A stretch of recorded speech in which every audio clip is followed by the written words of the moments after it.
Nigeria Info.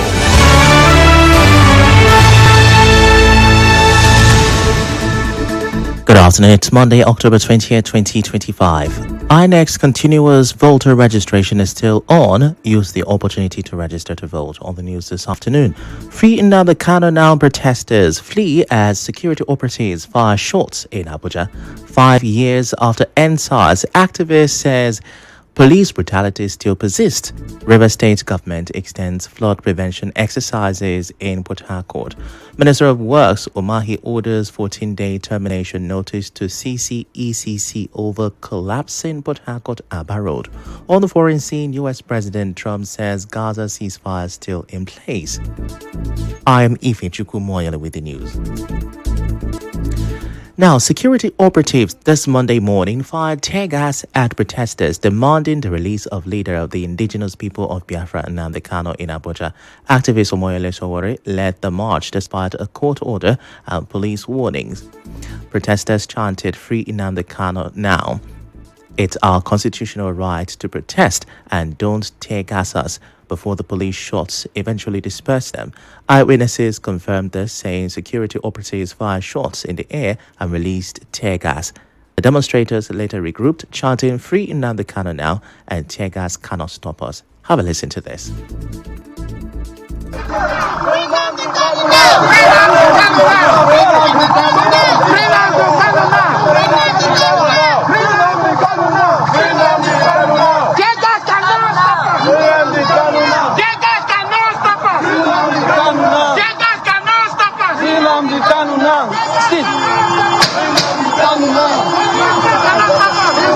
Meanwhile, speaking on Channels Television, activist Muonyili, the convener of the protest, says soldiers and civil defense officers attacked the peaceful march, beating several protesters, including Nnamdi Kanu's brother and lawyer Aloy Ejimako, who were later taken away. He added that police arrived in about 10 trucks and made several arrests. Huge contingent of police came, army, civil defense, and we started telling them that we're not their enemies, it's not about them. And suddenly from nowhere, they started shooting at us, tear gas. There were some live bullets fired, but luckily enough, I don't think anybody was hit with a live bullet, but they were just shooting all around us. Eventually, they did arrest some people. I heard Nnamdi Kanu's younger brother was arrested and beaten. His lawyer Jimoko, was also arrested and beaten. They've all taken them to the FCT command right now. Sowore described the incident as an unprovoked attack, insisting that peaceful protest is a constitutional right. He explained that although the law does not require police permission for protests, his team had officially informed the authorities beforehand, reacting to a counter-protest held days earlier by groups opposing Kanu's release. Sowore said both sides deserve equal rights to demonstrate, arguing that allegations linking Kanu to killings lack credible evidence and should be tested in court. The fact that people have the right to say what they want to say is not something I'm against. But other people who feel differently also have the right to express their position. So what we have told the federal government, or those prosecuting Nnamdi Kanu, is that in 4 years, if he killed anybody, if he molested anybody, how is it that they don't make it to the courtroom? He's been in detention since 2021. Why can't you present this evidence to the judge? Nobody did that. Everybody's just making up stories here and there, and nobody's talking about the 28 people that were killed in his father's compound.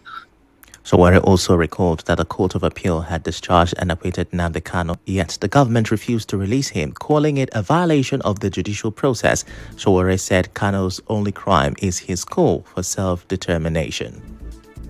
The court process started from the Federal High Court as well.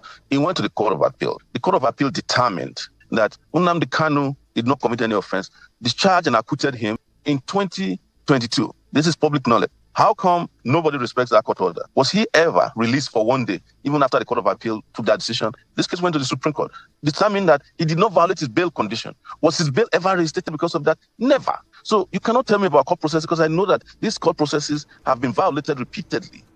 Explaining the timing for the protest, Sowore said the protest was intentionally held on NSAS Memorial Day as both movements share a common demand for justice. Meanwhile, transport fares have significantly increased along the Inyanya-Maraba axis as the ongoing protest for the release of Nnamdi Kanu caused a major traffic gridlock on Monday. Commercial drivers who usually charge 500 to 700 naira from Inyanya to the city center now demand as much as 1,200 naira, while Okada riders are charging up to 2,000 naira for the same route. The standstill left many residents stranded as they struggled to get to work, with several abandoning vehicles to trek long distances. Speaking to correspondent Ugunna Chinato, some commuters said the situation has affected their businesses and daily activities, accusing the government of making life difficult for ordinary citizens by allowing the road to be blocked. And 1 hour, we just keep pressing for traffic. And this is after these nonsense buses were collecting 1-2 instead of the usual 800 naira. If you come out traffic finish, you still have to walk a long distance just to get to work. Wahala, I don't dey road 2 hours, just dey crawl. Drop from Otona, enter Okada. Okada they say to AY from Nyanya na 2,000. To even reach the AY itself, no road. As it be like this now, to go back house. Even to go back house now, Okada they call that money. So now leg we dey use the march, they go back house. This kind of wahala this morning. Person won't find daily bread, but even the bread you know see now money for paracetamol I dey find now where go take after this whole trekking. Nah, no be small thing this morning. No. Everywhere block. We be one follow Caro block. We now turn to Nyanya block. Everywhere block. As we even read the Kubo, no place we dey check. As I dey so now going back again. And in Anambra State, schools, markets, and public offices across the state were shut down today in solidarity with today's protest in Abuja. Some parents and guardians revealed that they received a notice late yesterday to the effect, while some markets and business premises visited showed voluntary compliance with the demands of the protest. Wazobia FM in Onitsha can confirm that there is no order from IPOB as usual for the sit-at-home, although Mondays across the region have always witnessed skeletal operations due to the perennial sit-at-home initiated as a way of demanding the release of Kanu. Moving on, as today marks the 5th anniversary of the NSAS protest, former spokesperson of the River State Civil Society Organization, Solomon Lenu, says the very issues that prompted the demonstrations are still prevalent today. Speaking in an interview, Mr. Lenu questioned if the protest made an impact, as he insisted that cases of brutality by security agencies appear to have worsened rather than improved. Up to this day, the very essence for which the NSAS protest was predicated upon is still living with us. The only achievement that we made from that standoff was the fact that we made a complaint and the government heard. But whether they listen, it's another question, because the brutality by security agencies then that we are still seeing today wouldn't be. All the officers who were part of that rogue agency are still wearing different uniforms, bearing arms on the streets. Leno said that the government, rather than focusing on the welfare of its citizens, has continued to subject them to pain and suffering.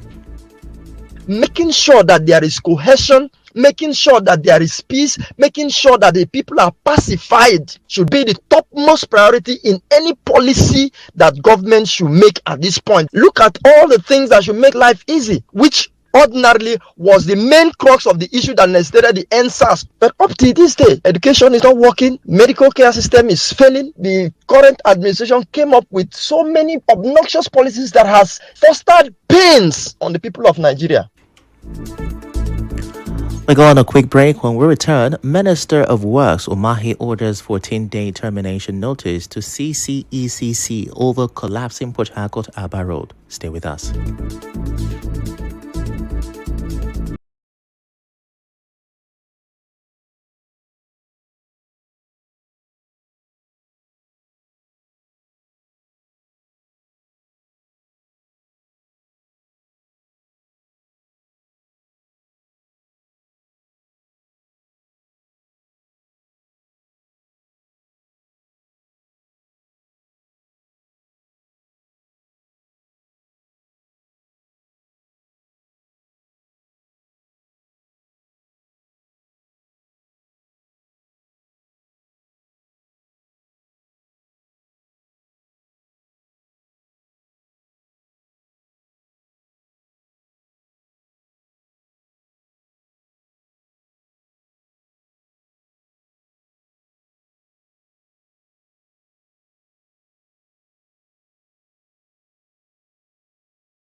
intensive intervention to desilt and clean drainages in parts of rivers. In parts of River State has been extended by 2 days. The exercise, which started on Thursday at Eliosu by Ebolo Axis, covers parts of Port Harcourt and Obiakpor local government areas. It's organized by the River State Flood Management Committee with civil society and community groups. Chairperson of the committee and Deputy Governor Professor Ngozi Otto says the operation is aimed at ensuring free flow of water and reducing the risk of flooding. She also thanked all the volunteers who joined the exercise. Recall that as part of flood control measures, the State Executive Council also approved shoreline protection and reclamation projects in several communities, including Queenstown in Obobunkoro, Ndoni in Orashi, and Utuichi in Obebemandoni. Meanwhile, President General of the Orashi National Congress, Emin Ibe, wants the Flood Committee to visit the Orashi region and carry out similar work there. Now, Mr. Ibe said this when he led a team to honor Nigeria Info FM for its coverage of flood and environmental issues. He says the people are living in fear because of recent flash floods.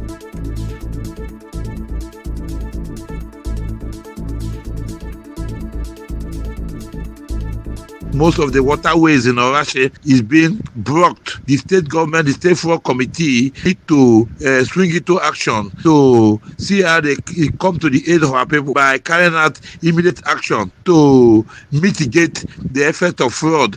Workers to clear the waterways. They need to carry out the seating of canals. So I know our people have a lot to do, but we expected that the state flood committee will do so.